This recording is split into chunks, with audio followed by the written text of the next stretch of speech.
بسم الله الرحمن الرحيم. يا أيها المزمل قم الليل إلا قليلا نصفه أو انقص منه قليلا أو زد عليه ورتل القرآن ترتيلا إنا سنلقي عليك قولا ثقيلا إن ناشئة الليل هي أشد وطئا وأقوم قيلا إن لك في النهار سبحا طويلا واذكر اسم ربك وتبتل إليه تبتيلا رب المشرق والمغرب لا إله إلا هو فاتخذه وكيلا واصبر على ما يقولون واهجرهم هجرا جميلا وذرني والمكذبين أولي النعمة ومهلهم قليلا إن لدينا أنكالا وجحيما وطعاما ذا غصة وعذابا أليما يوم ترجف الأرض والجبال وكانت الجبال كثيبا مهيلا إنا أرسلنا إليكم رسولا شاهدا عليكم كما أرسلنا إلى فرعون رسولا فعصى فرعون الرسول فأخذناه أخذا وبيلا فكيف تتقون إن كفرتم يوما يجعل الولدان شيبا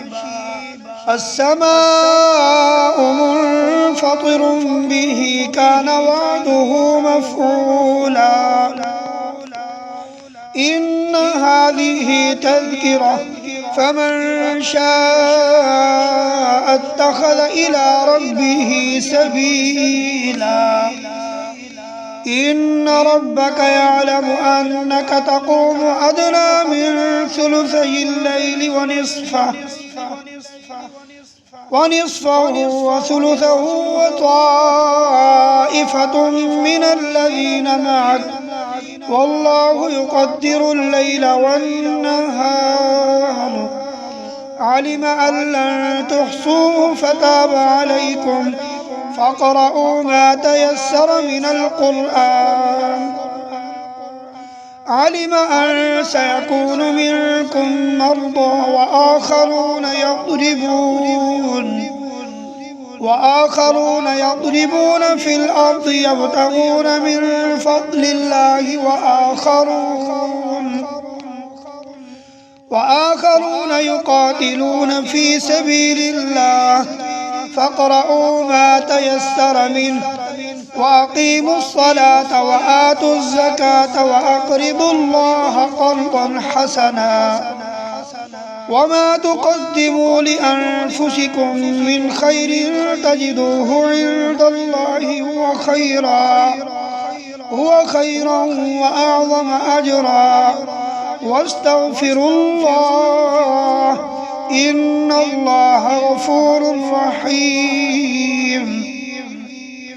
بسم الله الرحمن الرحيم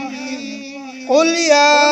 أيها الكافرون لا أعبد ما تعبدون ولا أنتم عابدون ما أعبد ولا أنا عابد ما عبدتم ولا أنتم عابدون ما أعبد لكم دينكم ولي دين بسم الله الرحمن الرحيم قل هو الله أحد الله الصمد لم يلد ولم يولد ولم يكن له كفوا أحد بسم الله الرحمن الرحيم قل أعوذ برب الفلق من شر ما خلق ومن شر غاسق إذا وقب ومن شر النفاثات في العقد ومن شر حاسد إذا حسد. بسم الله الرحمن الرحيم قل أعوذ برب الناس ملك الناس إله الناس من شر الوسواس الخناس الذي يوسوس في صدور الناس من الجنة والناس. صدق الله العظيم.